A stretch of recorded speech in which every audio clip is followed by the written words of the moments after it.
We should always bear in mind that Imam Hussein alayhi salam is one of those extraordinary personalities whom the Prophet himself set up as role models and designated the Sayyida Shababi Ahlil Jannah. They are the leaders of the youth of paradise. وَأَبُوهُمَا خَيْرٌ مِّنْهُمَا. But their father is superior. So the fact that Imam Hussein alayhi salam occupies this position means that we as Muslims, you should put in effort to learn more about Imam Hussein, given what the Prophet has said about him. Unfortunately, a lot of the problems that we see is the result of people ignoring these pious personalities. That's why, my dear brothers and sisters, we want to put the limelight on Imam Hussein alayhi salam, what his belief system was, what were his ethics, his politics, so that we may mold our own aqeedah and our own worldview in his mold. So I'm going to be quoting from Maqtal al-Husayn. You see here that Imam Hussein alayhi salam, addressing Muhammad ibn al-Hanafiyyah, he says, "You, O my dear brother, فَلَا عَلَيْكَ أَن تُقِيمَ فِي الْمَدِينَةِ." I'm authorizing you to stay behind in Medina, فَتَكُونَ لِي عَيْنًا عَلَيْهِمْ, and to serve as my intelligence officer. Then Imam Hussein called for some ink and some writing materials, and then he wrote this Waṣiyyah.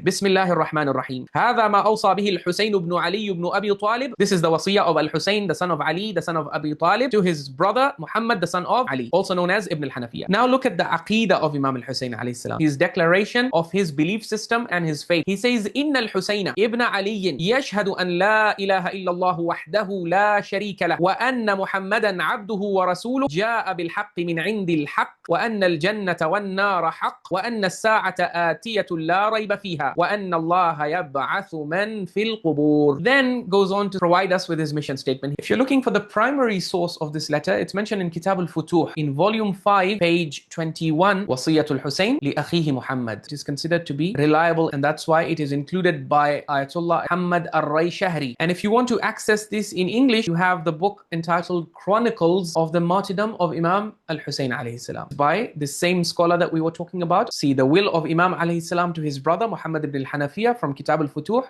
Imam Hussein alayhi salam told him, as for you, my brother, there is no issue if you remain in Medina. Here is the declaration of the creed, the aqeedah of Imam Hussein in green, and here in pink is the mission statement. The fact that Imam Hussein alayhi salam says, I rise to seek salvation and reformation of the nation and ummah of my grandfather. So if we want to reform the ummah of the Prophet, one of the most important things that we need to do is unite them on a common aqeedah belief system that they can all agree on. Because what he lists here is something that the entire Muslim ummah, no matter what school of the Muslim Ummah you belong to, this aqeedah of Imam al-Hussein alayhi salam unites you with the rest of the Ummah. There is no God but Allah. Muhammad is his slave and his messenger. I believe in Jannah and Jahannam. I believe that the final hour shall come and that God shall resurrect the dead from their graves. The significance of this aqeedah, it is first of all the creed of a personality whom the Prophet famously declared one of Sayyiday Shababi Ahlil Jannah, the masters of the youth of paradise. The creed that is needed to secure entry into paradise should be the one he upheld. It is so very striking. Imam Hussein alayhi salam mentions his aqeedah, but he makes no mention of the beliefs, practices and rituals which later sectarian paradigms came to prioritize and devote all their focus and attention towards. So there is no mention of divine imamah of 12 imams. There is no attempt to guide the ummah to who they will be. And not just the 12 Imami creed, but even the Sunni creed. They also wrote entire books in which they tried to add more articles of belief and faith. So here you have the text of Al-Aqīdah al-Taḥawiyyah, Bayānu Aqīdati Ahli Sunnah wal Jamā'ah. Imam Hussein alayhi salam, when he wanted to declare his aqeedah, he was able to do it in one paragraph. But this is in the year 60 AH. By the time you come to the 2nd and 3rd century, the correct aqeedah has already become inflated. It's now in 32 pages. If you factor in the commentaries, then it can go into thousands of pages. But the summary of the Sunni creed, it becomes, you see how many more items have been added all the way. If you go up to the end, you have at least 134 compared to Imam al-Husayn's basic 5 articles of faith, which are repeatedly mentioned in the Quran. And it doesn't end here. If you don't accept our additions, Imam al-Taḥawi says, فَهَذَا دِينُنَا وَاعْتِقَادُنَا ظَاهِرًا وَبَاطِنًا وَنَحْنُ بَرَاءٌ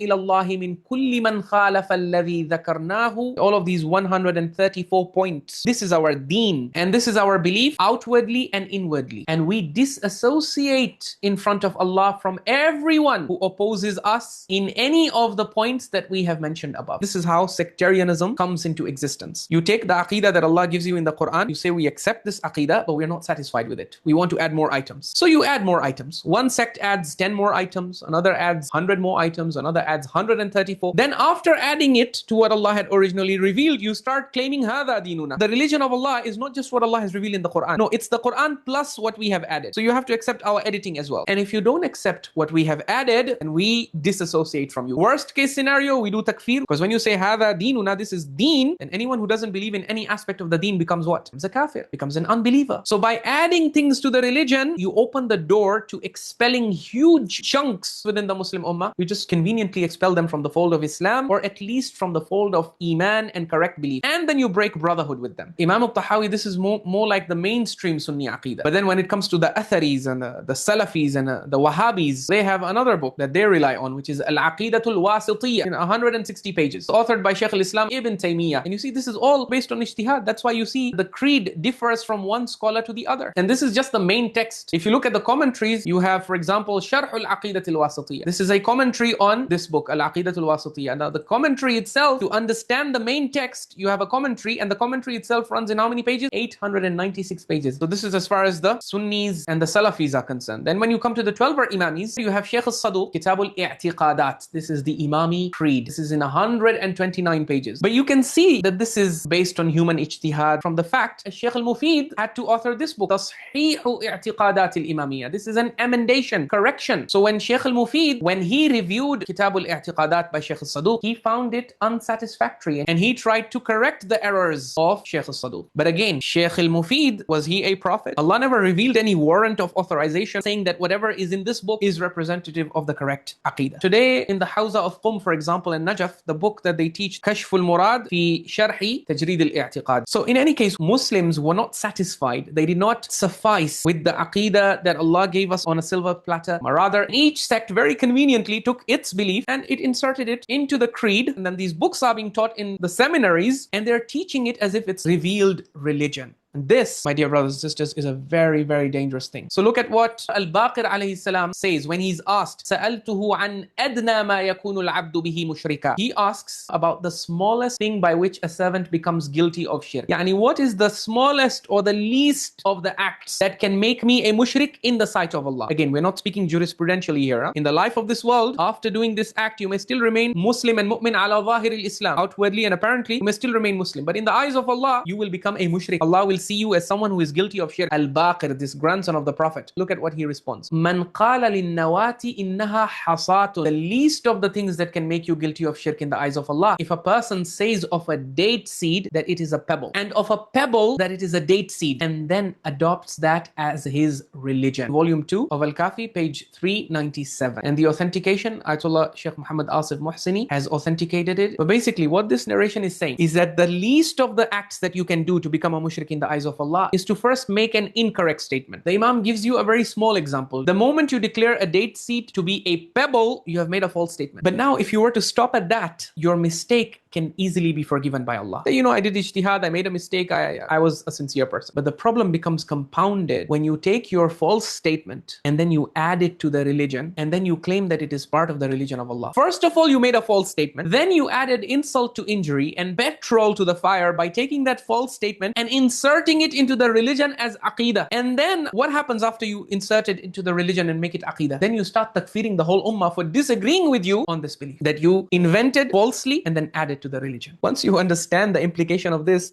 your head wants to explode. Most of these people who wrote these works of sectarian aqeedah, there would have been no problem if they had just stopped at, okay, look, we did ijtihad and this is what we were able to derive, but this is our personal derivation, it's our deduction. We are obviously not infallible, we could be mistaken, and that's why if we are mistaken, we ask to correct us. If they had been humble like this, then they would be very safe, because Allah can forgive genuine mistakes. We can make mistakes in our readings of history and jurisprudence because we're not receiving direct revelation from Allah after the Prophet. So if there is any dispute after the Prophet, Prophet, we can take a position in it, no problem. We personally do that. We have so many opinions. But we are humble enough to admit that, look, this is our derivation. We don't say that our view is part of Allah's religion, except in cases where Allah has clearly stated in muhkam verses. When verses are muhkam and they are crystal clear, then obviously you have to believe in them and obey them. But we are talking about verses which are unclear or ambiguous. When you take your questionable interpretation and you say this deduction of mine is part of the religion of Allah, and by doing this, from the 5 articles of faith that Allah talked about in the Quran and the Imams of Ahlul Bayt believed in, you start inflating the list of aqa'id like a balloon, and then you make these additions the basis for your relationship with the ummah. So that who you recognize as a Muslim and mu'min depends on who agrees with your additions or not. And who you declare a kafir depends on who agrees with you and who disagrees. So whoever agrees with you, you say he's my mu'min brother. Whoever disagrees with you and rejects your additions, you say he's kafir or he's a deviant. The Imam is saying this is the easiest of the things that can make you a mushrik in the eyes of Allah subhanahu wa ta'ala. Yani for a Muslim, tell me what is easier, to worship an idol other than Allah or to join a sect? Which is easier? Obviously for a Muslim to worship an idol as a god besides Allah is very difficult. If shaitan sets this as his goal, shaitan is fighting a losing battle. But the easiest door that shaitan has, according to Imam al-Baqir alayhi salam, is to invite you to a sect. Because when you join a sect, you don't think that you're going to be landing in shirk. You think this sect is going to protect me from shirk. But if you enter that sect and then you embrace all of its additions, you're still safe if you just embrace them by mistake, but then you don't impose them on the entire Muslim Ummah. You don't make and break brotherhood over this. You could still be in hot soup on the Day of Judgment when Allah questions you and says all of these things that you are believing, divine imama and this. Where is the proof of this? It's in the Quran. Adalatul Sahaba and divine imama. At least the damage is limited, that you just accepted some false statements, but you kept them to yourself. You didn't allow them to poison your relationship with the rest of the ummah. But the worst case scenario is you accept the false statements that your sect added into its sectarian creed, and then based on these false beliefs, you do takfir of the rest of the ummah. You're taking that addition and you're pretending like it's actual revealed religion, like it's a verse of the Quran. Then yes, this is shirk. Why is it shirk? Because Allah will look at you and say, how dare you treat someone's false statement the same as you treat my true statements? It means you took that person, you put him on the same level as me. So this is shirkut ta'ah, the shirk of obedience. You are basically telling the ummah, Allah is not the only authority. Because if you accepted Allah as the only authority, you would be satisfied with what He has given you of the creed in the Quran. But you're not happy with Allah's creed. You want to say Allah's creed plus my sect's creed. Am lahum shuraka'u shara'u lahum min ad-dini ma lam ya'dhan bihi Allah. Do they have shuraka who have ordained for them in deen, in religion, that which Allah has not authorized? Anyone is adding anything, even if it's a date seed, even if it's a needle. Allah says you're not allowed to add anything to my religion. Only I am allowed to legislate religion. If you say, no, Ya Allah, I'm not the one who added this belief, my scholar added it, well, then you set up your scholar as a rival to Allah. Because Allah said, I never authorized anyone to add anything to the creed. Allah refers to all such entities who are adding to religion as shuraka. Look, this is Quranic Arabic. Am lahum shuraka. So if the Prophet left us with an aqīdah that had only 5 articles of faith, and then you come along, or your scholarship comes along and adds anything to it, and then you accept it, then you are unconsciously, even it doesn't matter. And that's why this is the problem. People think shirk means I believe in a God other than Allah, or I worship an idol. People have such simplistic understandings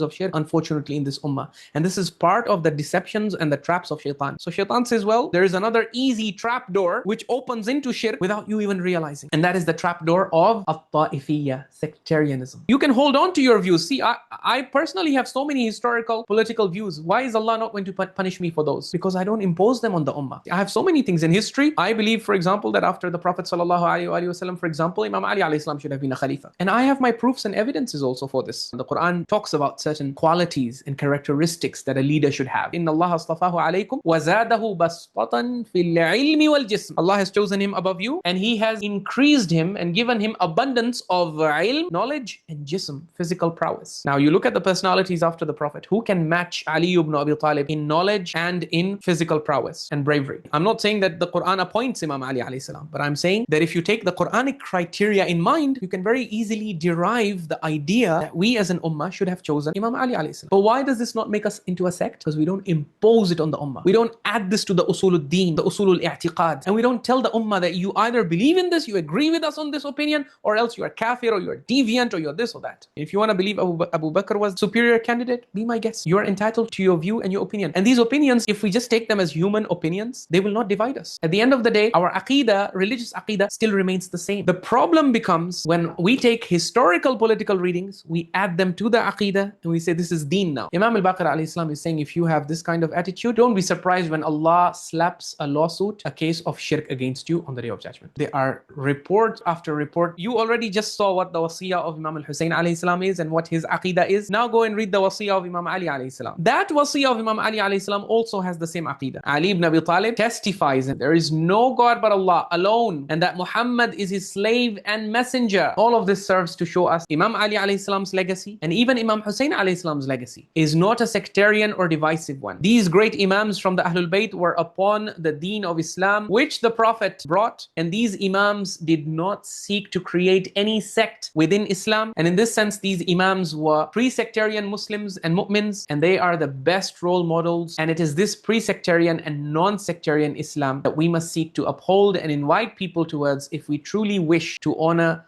the life and legacy of our beloved Imam, Amirul Mu'mineen Ali ibn Abi Talib alayhi salam, and also our beloved Imam Al-Husayn ibn Ali alayhi salatu wassalam.